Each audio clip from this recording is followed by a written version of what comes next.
Hello friends, તો સ્વાગત છે તમારું મારી ચેનલ દીપિકાસ કિચનમાં. અને આજે હું બનાવવાની છું કુકરમાં બિરયાની. હા, એ પણ અલગ સ્ટાઇલથી. તો ચાલો રેસીપી સ્ટાર્ટ કરી લઈએ.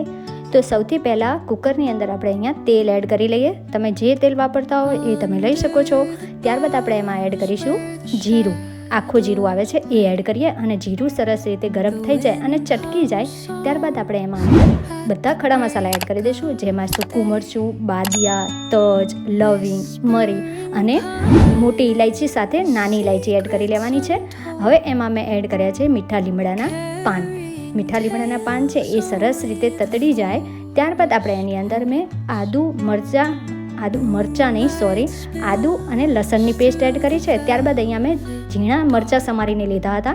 તમે જો એની અંદર તમે ઝીણા મરચાં ન સમાર્યા હોય અને જો આદુ મરચાંની સાથે ક્રશ કરી દેશો તો પણ એ ચાલી જશે. અહીંયા મેં ઝીણી એની ટુકડી સમારી લીધી છે. હવે આ બધું છે એને આપણે સરસ રીતે મિક્સ કરી એટલે કે હલાવી લઈશું અને એને થોડી વાર માટે ચડવા દઈશું. હવે એમાં આપણે ઝીણી સમારેલી ડુંગળી એડ કરી દેવાની છે. ડુંગળી તમે ક્વોન્ટિટી પ્રમાણે લઈ શકો છો.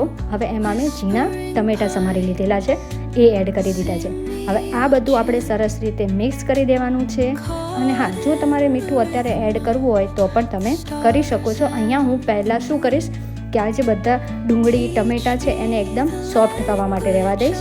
એટલે અહીંયા જો સ્ટાર્ટિંગમાં લાગે તો મીઠું એડ કરવાનું, પણ અહીંયા હું એને 2 મિનિટ માટે ડુંગળી ટમેટાં છે એને સરસ રીતે ચડવા દઈશ. હવે અહીંયા સહેજ સોફ્ટ થઈ ગયા છે, પરંતુ હા, મને પછી યાદ આવ્યું કે આની અંદર મેં મારા જે બિરયાનીમાં હું મેઇન ઇન્ગ્રીડિયન્ટ્સ નાખું છું એ હું ભૂલી ગઈ છું. તો બધું પહેલાં સરસ રીતે મિક્સ કરી દીધું અને અહીંયા મેં મેઇન ઇન્ગ્રીડિયન્ટ્સ બિરયાનીના કાજુ અને દ્રાક્ષ એડ કરી દીધા છે.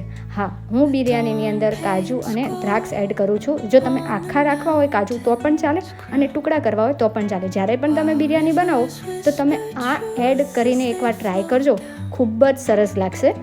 તો અહીંયા આપણે આ બધું છે એને 3 થી 4 મિનિટ માટે ફરીથી એને ચડવા દેવાનું છે, જેથી ટમેટાં અને ડુંગળી છે એ પણ સરસ રીતે સોફ્ટ થઈ જાય.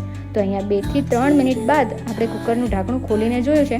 હા, પણ કુકરનું ઢાંકણું બંધ નથી કરવાનું, ખાલી ઉપર રાખી જ મૂકવાનું છે. હવે અહીંયા મારાથી વિડીયો થોડો સ્કીપ થઈ ગયો હતો, તો અહીંયા મેં બધા જે શાકભાજી લીધા હતા એ એડ કર્યા છે, જેમાં મેં ગાજર, વટાણા, ફણસી અને બટેકા લીધેલા છે.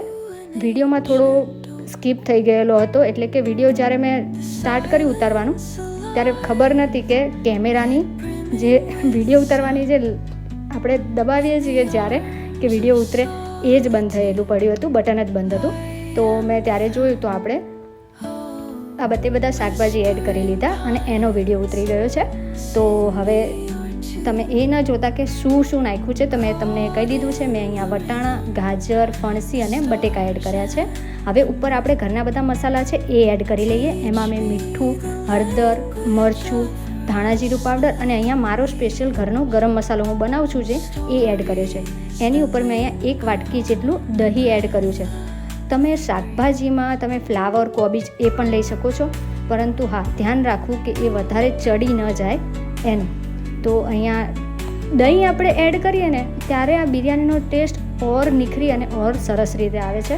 તો આ બધું આપણે દહીં સાથે બધા મસાલા એ છે એ આપણે શાકભાજી ઉપર સરસ રીતે કોટ થઈ જાય એનું ધ્યાન રાખવું. હવે મેં અડધોથી પોણો કલાક માટે બાસમતી ચોખા છે એને પલાળી લીધા હતા.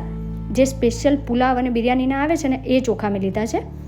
જે આપણે બાસમતી ભાત માટે અને પુલાવ માટે વાપરીએ છીએ એ જ છે. અહીંયા એને મેં અડધોથી પોણો કલાક માટે પલાળ્યા છે. જો તમારી પાસે વધારે ટાઈમ હોય તો એને તમે વધારે પણ પલાળી શકો છો. અને જ્યારે આપણે ચોખા છે એને પલાળી અને પછી થોડી વાર રાખી પછી યુઝ કરીએ છીએ ત્યારે એનો એક દાણો છે એ સરસ રીતે ચડી જાય છે અને ઓછા પાણીમાં પણ સરસ રીતે બફાઈ જાય છે. તો અહીંયા જે ચોખા એડ કરી લીધા છે ત્યારબાદ આપણે આ બધા શાકભાજીને ચોખા સાથે મિક્સ કરી દઈએ. હા, આમાં પાણીનું માપ શું રાખવું એ હવે હું તમને આગળ જણાવું છું. તો આમાં પાણી છે એ વધારે નથી રાખવાનું, કારણ કે આપણે એકદમ છૂટી બિરયાની બનાવી છે, ભાત વઘારવો નથી.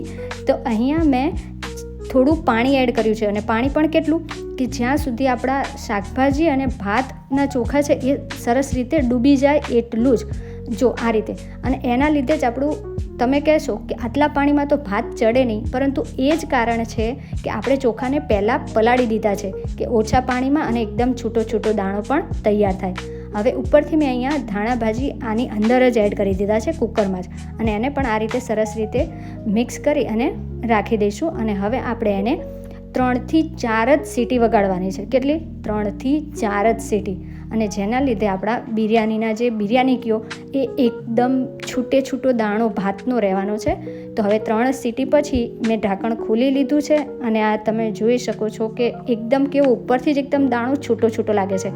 આનું આ જ કારણ છે કે તમે ચોખા વહેલા થોડા પલાળી દો અને પાણી પણ એટલું જ એડ કરો કે જેના લીધે ભાત છે એ પણ સરસ રીતે ચડી જાય.